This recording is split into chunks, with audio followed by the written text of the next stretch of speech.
Hey, sports card fans, it's John, Wade Boggs fan. Hope you're all doing well. Johnny Bench is considered one of, if not the, greatest catchers of all time. In this video, I'm going to be showing off my latest pickup, the third card off my list of 100 cards for $10,000, and that is the 1975 Topps Johnny Bench. Now, Johnny Bench has some really beautiful cards throughout his career, and I think that his 1975 Topps is right up there as one of the most beautiful cards of his.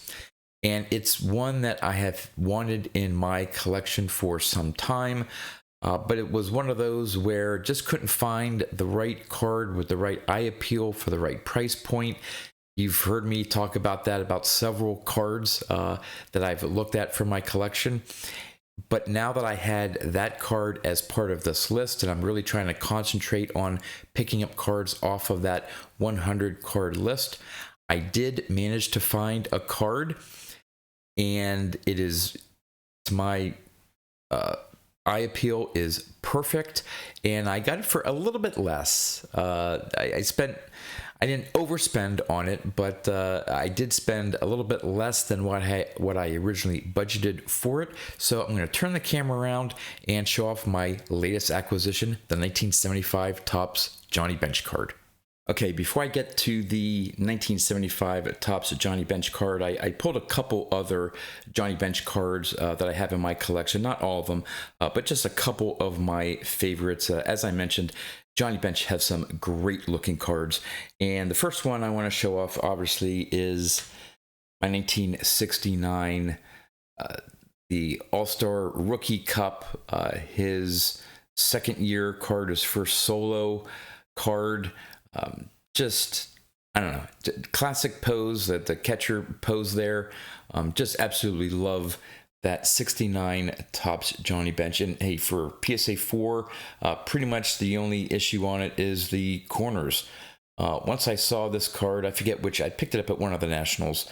The centering and overall registry, just the colors, everything. Didn't mind that the corners are what brought it down to a PSA 4. And the next one, which is a favorite again among collectors that I have, is his 1976. Just the dust up there. Looks like it was following some sort of play, either at the plate or something, but just, I don't know, just a great image there of Johnny Bench. And I have this one in a PSA 6.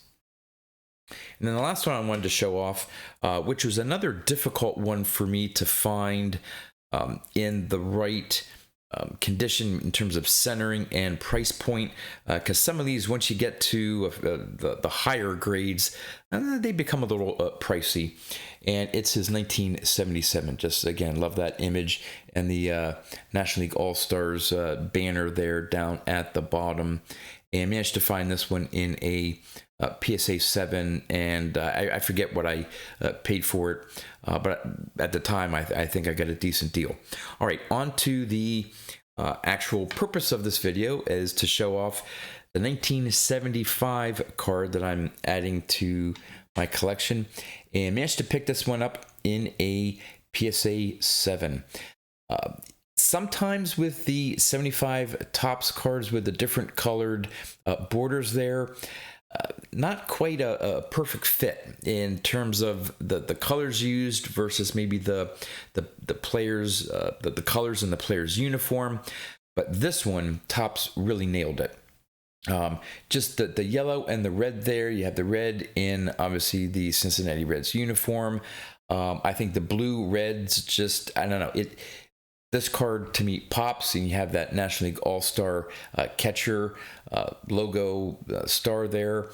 And what drew me to it, of course, was the overall centering of it. Obviously, it's not perfect, but with 75s, if you've collected 75s, you know that sometimes they are hard to find well-centered.